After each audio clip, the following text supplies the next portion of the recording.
Continuing J.K. Heisman's The Crowds of Lourdes, the gentleman starts with describing preferences, if you will, that one suffers when they're dealing with these sick ones. He says, certainly one is more moved to pity those who seem to suffer most or are smitten with the most repellent affectations. The thought of them haunts one, indeed, whereas many other sick cases pass unremarked with their less astounding symptoms. Through the marvelous kaleidoscope of afflictions revolving in the hospital, where one moribund case constantly follows another, one is quite evidently, whether one wishes or not, more sensibly drawn toward a young and pretty, helpless girl than to another, and also more moved by the tortures of a child than those of a man. Let us further add that there are sympathies undetermined by the more or less marked charms of features, the difference of sex, and by the more or less pitiable acuteness of sufferings undergone. And he draws all this back to the little girl with the gangrened feet. Such, I believe, is the case of the little girl with the gangrened feet, whom I am going to see once more. In truth, I am far from indifferent as to the fate of this child who has endured the most fearful martyrdom. But I confess that what makes its claim upon me is the heroic self-sacrifice of the old lady who looks after her, and is so pleased for anyone to come for news about her protégée. The little girl is going on better and better. Plainly her feet are not what one could call pretty little petty toes. Indeed, were they ever so? But now they are shaped like feet. They're growing lighter, and their dull red is beginning to change to a rose tint.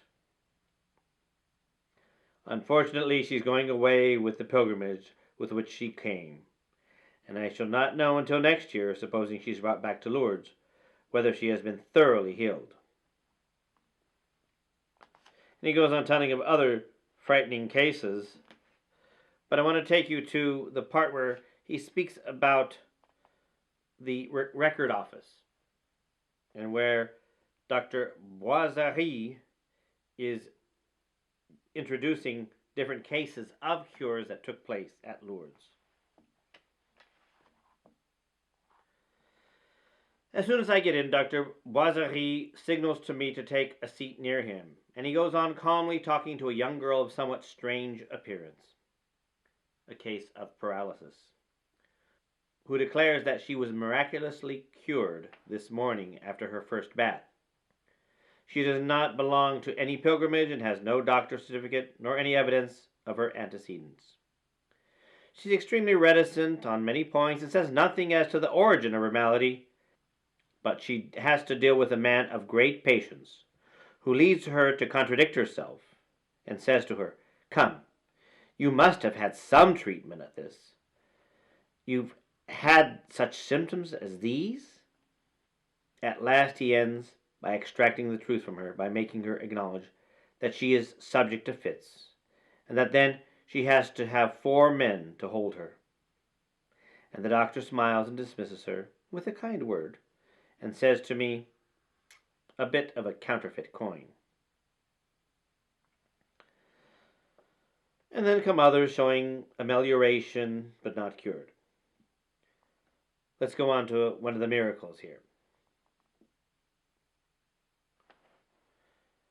Unfortunately, such prudent procedure is not that of the press.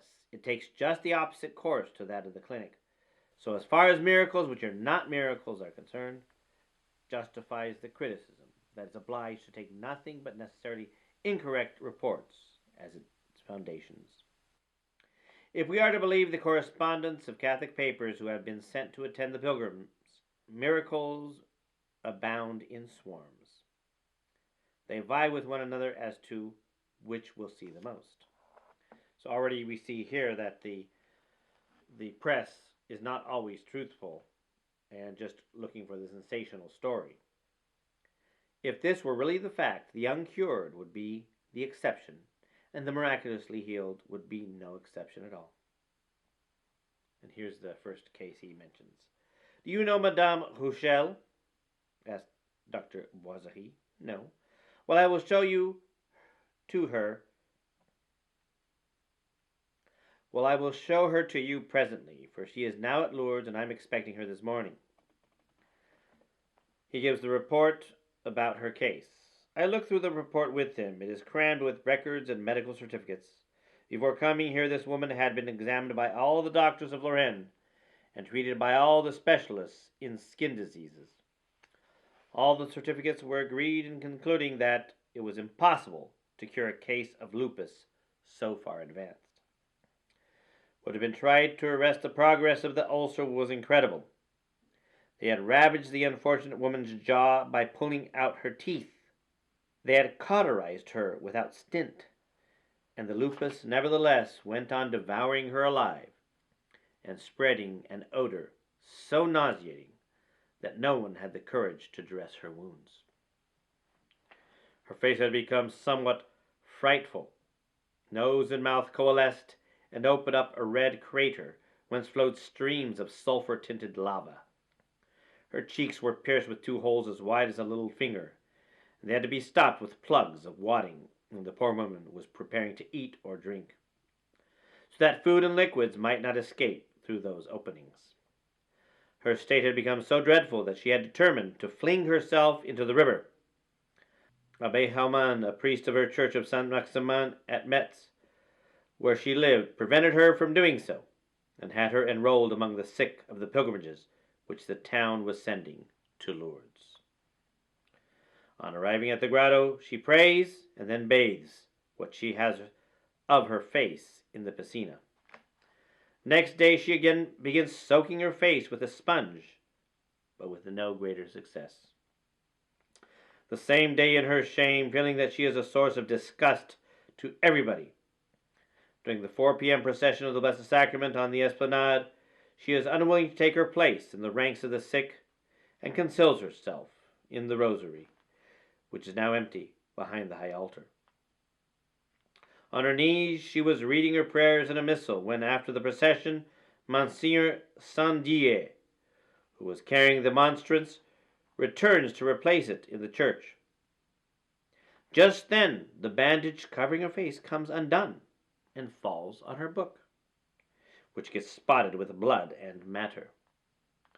She ties it firmly once more with a double knot, and fearing the return of the crowd in the wake of the bishop, she flies from the church and goes off to the spring to take a little water. She is bending down over the tap when the bandage once more comes undone. Rather astonished, for she was certain she had fastened it securely, she readjusts it and returns to the hospital, where she complains of its failure to hold, and asks to have it put on more carefully. They take it off, and the 2 who have removed it cry out, "You are cured!" She could not believe it. She had to see her face in a glass to be convinced that the lupus had disappeared at a stroke, in a second. Her face was made good again, her nose was more or less restored, and the open holes in her palate and cheeks were stopped. Her flesh had recovered spontaneously. And just as we were talking of this unheard-of phenomenon, in walks the woman and bows to the doctor with a smile. She may be 54, she's stout and walks heavily. She looks like a peasant, a woman who lets chairs in a church. I observe her face, which looks as if it were formerly burnt. It is blurred with rosy patches and veined with white. The traces of her scars are plainly apparent. Clearly she is an ugly woman, but her ugliness is not repellent. The cure took place on August 20th, 1882, and like that of Madame Rouchel, which came after it, was instantaneous.